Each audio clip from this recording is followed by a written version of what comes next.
Donc, Gabriel Garcia, je suis cardiologue unité 70, où on prend en charge quand même assez régulièrement des patients qui ont des endocardites. Alors ouais, évidemment, au début, je vais parler justement de toutes les endocardites du cœur droit. Après, ça fait quand même beaucoup. Il y a sur matériel étranger, sonde de pacemaker. Rien que ça pourrait prendre tout un topo. Et donc, je me suis plutôt axé sur les endocardites toxicomanes. Pourquoi en fait Comme tu l'as dit, Vincent, on a une recrudescence ces dernières années d'endocardites toxicomanes. Moi, je me souviens quand j'étais interne, on en avait une par an à peu près. Et là, rien que sur les 2 dernières années, 2021, 2022, 2023, on en a eu 7 ou 8 quasiment. On verra pourquoi après. C'est une population qui est plus jeune que les endocardites du cœur gauche. En général, 30, 40 ans versus 60, 70 ans. La présentation, elle est assez atypique et la prise en charge, elle est spécifique, tant médicale, chirurgicale que paramédicale aussi, on va dire. Alors, il y a eu la crise des opioïdes aux États-Unis. Évidemment, on ne peut pas comparer ce qui s'est passé là-bas à ce qui se passe chez nous, mais on peut effectuer certains rapprochements. Ça a été quand même on va dire un laboratoire à ciel ouvert sur les endocardites du cœur droit, du toxicomane notamment, tant sur la prise en charge médicale, chirurgicale. Alors en fait, qu'est-ce que c'est en 2 mots, hein? C'est un lobbying pharmaceutique très important, avec une vente libre d'opioïdes. Beaucoup de gens sont devenus dépendants. À partir des années 2010, en fait, l'État américain a commencé à mettre son nez là-dedans et a réduit l'accès libre en fait aux opioïdes. Et du coup, en fait, les usagers se sont détournés vers des drogues, on va dire, plus dures et plus sales, hein, comme l'héroïne. Et ça a été amplifié. Et ça, je pense qu'on peut effectuer un petit rapprochement par rapport à ces dernières années, ce qui s'est passé en Europe et en France, par la crise du Covid, où en fait, c'est des gens qui se sont retrouvés isolés chez eux, tout seuls, sans accès aux soins, avec une désorganisation des réseaux mafieux, des drogues de plus en plus, entre guillemets, sales, hein, on va dire. Et donc ça, on peut faire un rapprochement. Effectivement, je pense qu'à partir de 2019-2020, même en France, à Angers, c'est à partir de là on a vu cette croissance de patients toxicomanes qui nous ont été adressés. Donc c'est quand même assez énorme, hein, pour revenir sur la crise des opioïdes, c'est 500 000 décès ces dernières années, et ça a même été responsable d'un recul de l'espérance de vie aux États-Unis.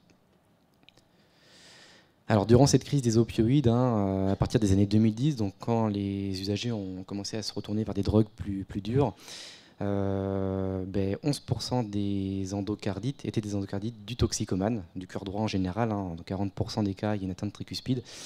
Et ça représentait 40% des interventions d'endocardite en 2017 aux États-Unis. Et donc c'est un coût qui n'est pas négligeable, hein, plusieurs centaines de millions d'euros. Donc la toxicomanie, c'est un vrai facteur de risque d'endocardite, hein, ça fait partie des critères de la DIUC, critères mineurs.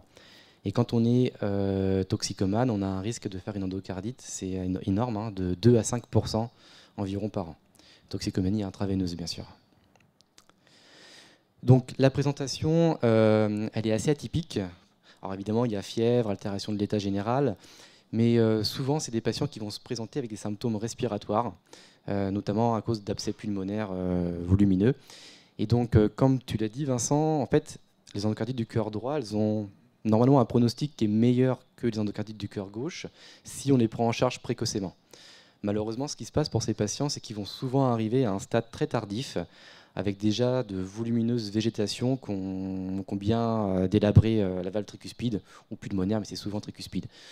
Donc c'est des patients qui vont avoir plus de symptômes respiratoires, d'hémoptysie. Le principal germe, alors j'en parlerai pas trop, hein, bien sûr c'est le staphylocoque, je ne parlerai pas vraiment d'antibiothérapie. Voilà, puis on verra un peu le reste plus tard. Donc bien souvent c'est des patients jeunes, 30, 40 ans, des hommes souvent, qui ont un trait psychologique particulier ou un trait psychiatrique, qui ont peu de comorbidités si ce n'est des co-infections, VIH, VHC. Donc voilà, ils se présentent souvent avec, on verra les cas de patients après, avec un scanner comme ça, avec de volumineux abcès, des épanchements pleuraux bilatéraux.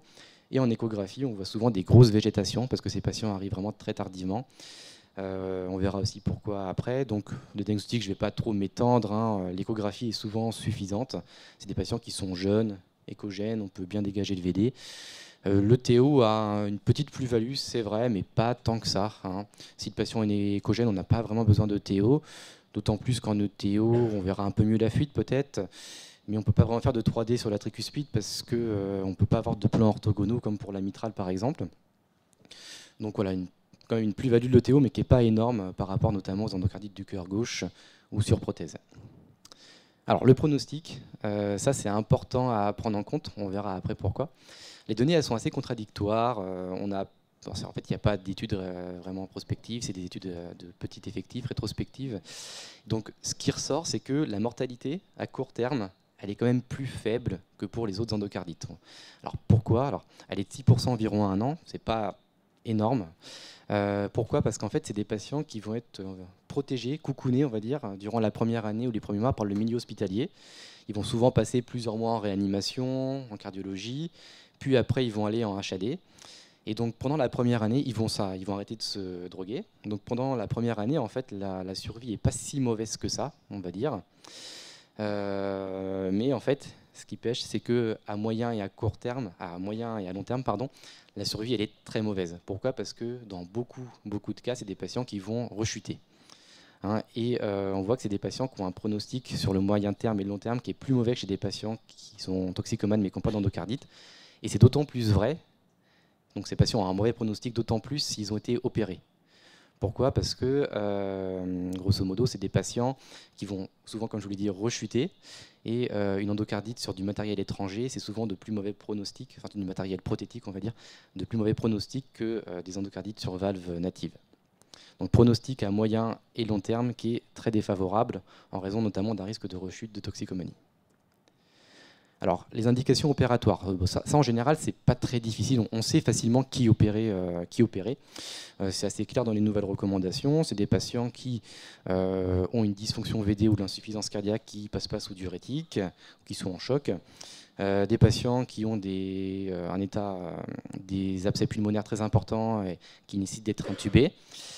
Des patients qui ont des végétations de plus de 20 mm qui ont déjà embolisé, ou des patients qui ont une atteinte concomitante du cœur gauche. On peut avoir des atteintes du cœur gauche par des FOP, on en a eu un, hein. C'est 30% des cas à peu près, on peut avoir des atteintes du cœur gauche associées, des AVC, des choses comme ça. Alors, qui opérer, c'est assez facile, on sait qui opérer en théorie. La vraie question, c'est quand opérer. Et ça, c'est vraiment en général très compliqué. Pour ça, il faut bien prendre en compte le risque opératoire.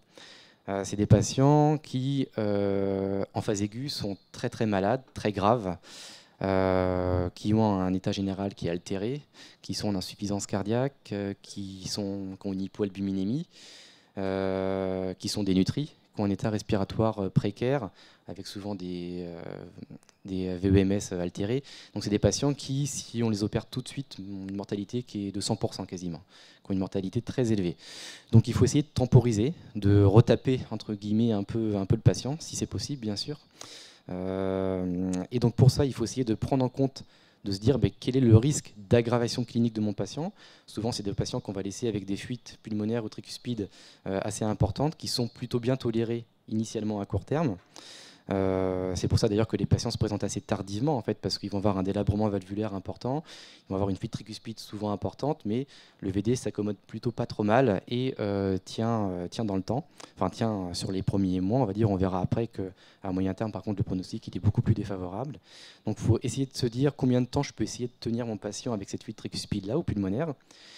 Quel est le risque de récidive d'embolie de mon patient? Mais ça, on a vu que sous antibiothérapie, quand même, le risque de récidive d'embolie au bout des premiers jours, il est plus faible. Et d'un autre côté, il faut prendre en compte quelle est la capacité pulmonaire de mon patient. Est-ce que je peux l'intuber, je peux l'endormir? Est-ce qu'il va se réveiller après? Parce que c'est des patients qui vont avoir des abcès pulmonaires, qui vont avoir des risques de pneumothorax en réa. Et plus dur, quel est le risque de rechute du patient? Ça, c'est très difficile à évaluer en phase aiguë, mais on verra que les Américains le font un peu, notamment sur les prises en charge opératoires, on verra ça juste après. Donc, quand opérer le patient, c'est souvent très compliqué. C'est souvent des discussions qu'on a au staff endocardite, avec les réanimateurs, les cardiologues, les infectiologues, et les chirurgiens cardiaques, bien sûr. La question de quand opérer, c'est justement, ces patients-là, souvent dans la majorité des cas, les patients qu'on a eus avaient initialement ou ont développé dans le suivi des fuites tricuspides sévères ou des fuites pulmonaires sévères, mais c'est moins fréquent. Donc est-ce qu'on peut vivre longtemps avec une fuite tricuspide sévère? Est-ce qu'on peut se permettre d'attendre trop longtemps avant d'opérer ces patients qui, initialement, à la phase aiguë, sont souvent inopérables?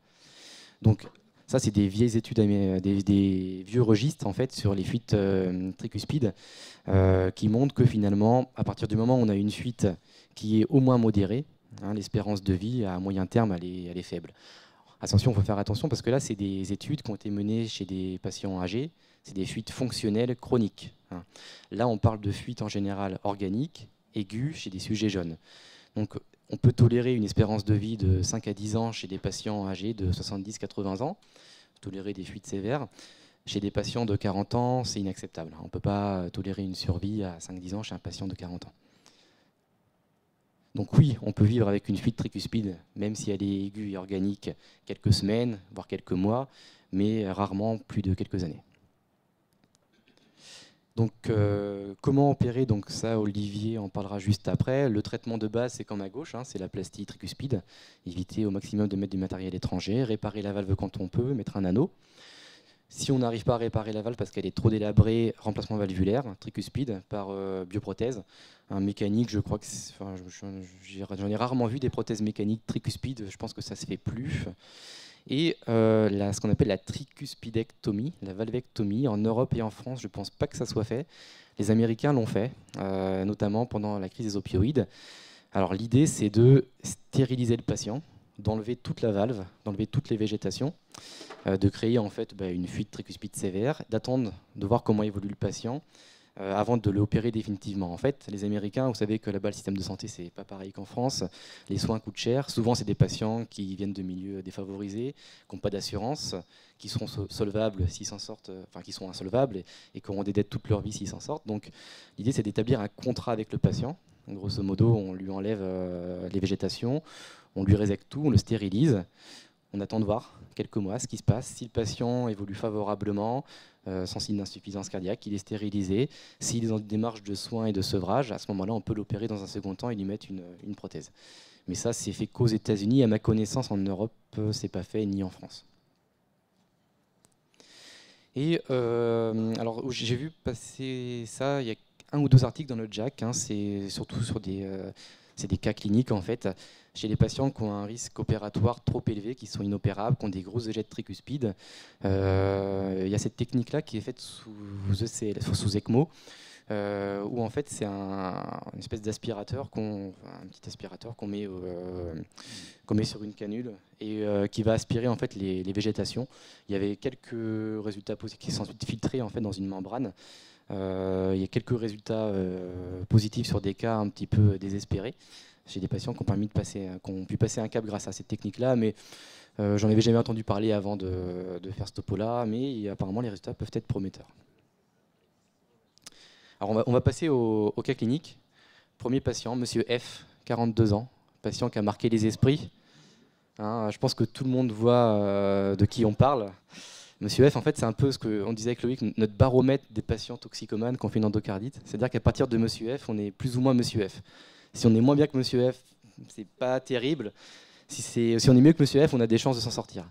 Monsieur F, en fait, il a marqué les esprits. On en a beaucoup discuté en staff, beaucoup de staff endocardite. Il y a eu pas mal de joutes entre les réanimateurs chirurgicaux, médicaux, sur est-ce qu'il fallait l'opérer, si oui, quand. Donc c'est un patient polytoxicomane, alcoolique, tabagique, endocardite à staph, qui avait initialement une unité grade 2, avec de multiples abcès pulmonaires, et en plus de ça, qui a fait une insuffisance rénale aiguë, probablement aux antibiotiques, qui a même été dialysé pour ça. Donc ce patient-là, initialement, il avait une radio très inquiétante, un scanner aussi très inquiétant, avec de volumineux épanchements pleuraux, un abcès. Et donc, on peut le voir en ETO, là, une grosse végette, hein, énorme, tricuspide, avec une fuite qui n'était pas si énorme que ça au début. Donc le patient, finalement, il était inopérable vu ses poumons à la phase aiguë. En plus, il avait été dialysé parce qu'il a fait l'insuffisance rénale. Donc clairement, le risque opératoire, il était monstrueux. Ce patient-là, si on l'opérait tout de suite, la fuite tricuspide n'était pas si majeure. Et on a temporisé. Il a été contre-indiqué par Laurence. Hein. On a temporisé, il a eu de multiples antibiothérapie, il a finalement été stable plusieurs mois, il a normalisé sa fonction rénale, son état général s'est amélioré, et malheureusement la fuite tricuspide s'est aggravée avec plusieurs jets de fuite, une végétation qui a continué à grossir. Là on est en cas de cavité à gauche et en coupe parasternale béquée vers le VD à droite, avec probablement une petite perforation ici au niveau du feuillet septal. Donc ce patient-là a fini par être opéré. Il a eu une plastie et une annuloplastie tricuspide. La fuite a régressé de manière quasiment complète. Il a été stable pendant plusieurs mois, puis il s'est de nouveau redrogué, il est retombé dans la toxicomanie, si bien qu'en fait, à la fin, il s'injectait ses doses dans sa cicatrice de sternotomie. On peut voir l'image ici.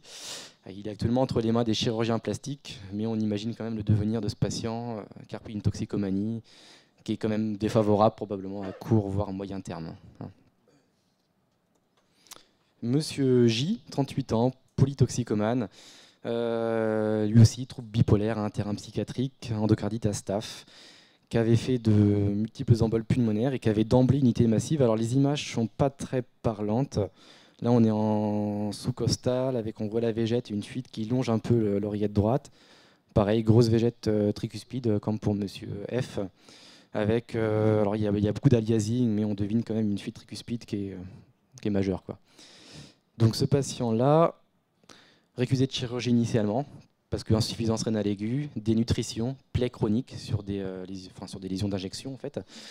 Mais malheureusement, il fait 3 récidives d'endocardite après l'arrêt des antibiotiques, avec une fuite qui se majore, qui devient de plus en plus sévère, puis il finit par avoir un remplacement valvulaire tricuspide avec un pacemaker épicardique. Ce patient-là reprend quelques mois plus tard une toxicomanie, puis décède brutalement à domicile, en pleine nuit.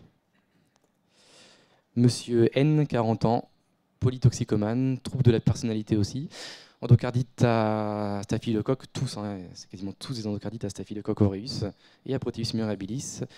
Lui, il avait fait des emboles, multiples emboles par un FOP et il était sorti contre avis médical, passé en REMED, en maladie infectieuse, puis sorti contre avis médical en maladie infectieuse, revenu pour endocardite, de nouveau sorti contre avis médical. Avec, là, on peut voir, il avait refusé le TO, il refusait même les prises de sang, il refusait tout. C'est un patient qui était complètement opposant aux soins, avec une grosse végétation, tricuspide, une fuite majeure. Là, on est en cas de cavité, on voit qu'on a une grosse végète qui souffle complètement la valve, avec une fuite massive, patient qui refusait tout, pourtant assez jeune. Il avait même été récusé d'une réadmission en réanimation si le patient se présentait pour un choc septique. Donc l'IT se majore, je devais le revoir récemment normalement, puis on m'a appris qu'il était décédé il y a peu, il y a un mois à peine. Monsieur G, 42 ans, polytoxicomanie, opiacé, cannabis, alcoolique et tabagique, qui vient initialement c'est à Cholet pour un choc septique. Choc septique avec des abcès pulmonaires, et en fait c'est assez drôle, c'est le radiologue qui a Cholet sur le scanner pulmonaire voit la végétation pulmonaire avec une IP qui est dans. Et ensuite c'est Thomas Moinreau qui allait faire le TT là-bas, qui voit une insuffisance pulmonaire très sévère. Alors, on peut voir là on est en coupe sous-costale, enfin coupe sous-costale petit axe. On voit qu'ici on a la chambre de chasse, on a l'OD, le VD, la chambre de chasse du VD avec la valve pulmonaire ici. Et là on voit qu'on a un gros truc, c'est la valve, une grosse végétation pulmonaire qu'on voit beaucoup mieux ici, qui prolapse complètement dans le VD. Hop là, on la voit bien ici. Donc IP sévère avec une fuite, avec une grosse végétation chez un patient qui était en choc septique avec une défaillance respiratoire très importante. Indication opératoire théorique, bien sûr, il a fait des embolies pulmonaires avec une végétation énorme. Il est en choc septique, il est en grande défaillance, mais évidemment, mortalité opératoire de 100%, donc récusé initialement, parce que altération de l'état général, dénutrition, hémoptysie massive et capacité pulmonaire très altérée. Ce patient-là, il est actuellement au SMIT, je crois. Sylvain lui a fait l'écho la semaine dernière, il n'y a plus de végétation pulmonaire, il a tout embolisé, mais il a une fuite qui est très sévère. Et puis en faisant ce topo, j'ai vu qu'il avait rendez-vous avec vous, Beaufreton, dans pas longtemps. Et dernier patient, monsieur A, 40 ans, lui aussi polytoxicomane, patient coronarien qui avait déjà fait un infarctus un an plus tôt quand même, donc à 39 ans. Patient qui vient pour altération de l'état général, grande fatigue, fièvre. On lui fait le TT, on découvre une volumineuse végétation tricuspide de plus de 5 cm. Des hémocultures qui viennent positives après à Staphylococcus aureus. Il va en réachir pour un choc septique qui finalement va passer en quelques jours sous antibiothérapie et noradrénaline, pas besoin de l'intuber. Et ce patient-là, il a un tableau droit assez important, donc on voit sa radio, vraiment catastrophique, son scanner des poumons aussi, son ETT, avec la volumineuse végétation qu'on voit, on voit pas mon marqueur, Mais vous voyez que sur l'image de gauche, là, la coupe 4 cavités, on voit une grosse végétation qui prolabhe complètement dans l'oreillette droite, avec une valve qui est complètement aspirée en fait, par la végétation, avec une fuite tricuspide qui est massive. On voit aussi en sous-costal la grosse végétation qu'on voit passer dans l'audier. Et ce patient-là, il ne voulait pas avoir de théovigile. Hein. Concrètement, l'image elle est assez évocatrice. Hein. On n'a pas de doute sur la sévérité de la fuite et le fait que la valve soit probablement complètement délabrée. Moi, quand j'ai vu la première fois, il était très inquiétant. En sortie de réanimation, effectivement, du purpura qui remontait jusqu'aux cuisses. Il ne bougeait pas de son lit. Donc, on a pris le parti, bien entendu, de ne pas l'opérer en urgence. Il est devenu stérile avec les antibiotiques. Il est sorti finalement pas trop mal, avec 40 mg de furosémide péros, sans aucun signe d'insuffisance cardiaque. Moi, je l'ai revu entre-temps, à 2 semaines, il allait beaucoup mieux. Pour lui, alors en fait, c'est un patient qui avait été toxicomane pendant de nombreuses années, et qui avait arrêté, et suite à un conflit familial qui avait repris récemment. Et donc là, selon lui, il ne reprendra plus jamais. Mais bon, il dit souvent la même chose. On l'a repris en hospice à 1 mois de la sortie. Patient qui va beaucoup, beaucoup mieux, qui n'a aucun signe d'insuffisance cardiaque, qui a un sepsis qui est bien contrôlé, on a refait des EFR et un scanner, qui a bien amélioré sa fonction respiratoire, et qu'on pense peut-être pouvoir opérer dans les prochaines semaines. Et c'est en fait, quand je vous disais que ces patients qui étaient coucounés par le milieu hospitalier initialement, lui typiquement quand je l'avais vu il n'y a pas longtemps, avant la fin de l'HAD, 2 jours avant la fin de l'HAD, il m'avait dit mais dans 2 jours c'est la fin de l'HAD, je ne sais pas comment je vais faire, je vais être tout seul chez moi, je ne sais pas ce qui va se passer quoi. Il est chez sa mère, ouais, c'est ça. Ouais. Okay.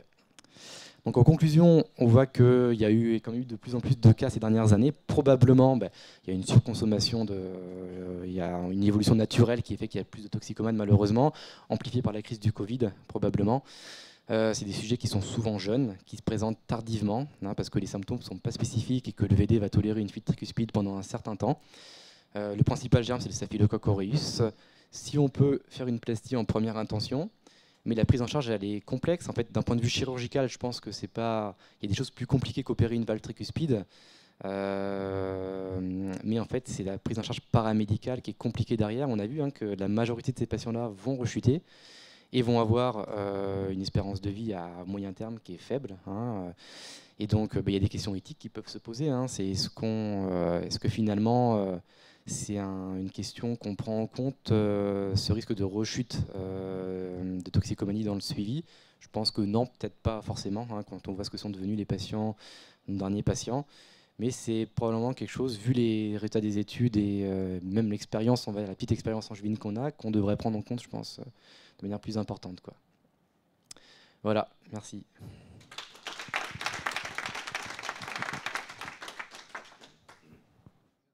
Merci beaucoup Gabriel pour tout ce recul là sur la biblio et puis sur les cas qu'on a eu localement. C'est vrai que c'est vraiment l'archétype du dossier du staff endocardite, tellement il touche tout le monde. Et notamment les infectiologues, vous avez beaucoup plus aussi l'habitude de gérer ces patients toxicomanes et on entend que vous êtes souvent bien plus optimiste que nous. Alors nous on est naturellement optimistes au 370. Plutôt à vouloir opérer les patients, mais c'est vrai que les données de littérature que tu montres, ils sont quand même plutôt très péjoratifs et finalement sur quelques cas, ça traduit vraiment la vraie vie, quoi. C'est assez incroyable. T'as vu, ouais, je crois que c'est à 10 ans, t'en as 1 sur 2 qui est décédé quasiment. Et ils sont jeunes, qu'ils aient été opérés ou pas. Ouais, alors après, ceux qui sont opérés, qu'est-ce qui s'est... Enfin voilà, ils ont peut-être survécu 1 an, 6 mois, je sais pas. Qu'est-ce qui serait passé s'ils n'avaient pas été opérés? Bref, c'est vraiment difficile. Comme toujours, difficile de faire des généralités sur ces dossiers qui sont tous différents l'un de l'autre. Population très difficile à étudier. Et alors, par contre, ce qui est sûr, absolument certain, c'est que notre capacité à prédire la rechute de la maladie toxicomane est nul. Bien sûr. Voilà. Et dès lors, l'impact en effet sur la suite des événements, c'est difficile à dire.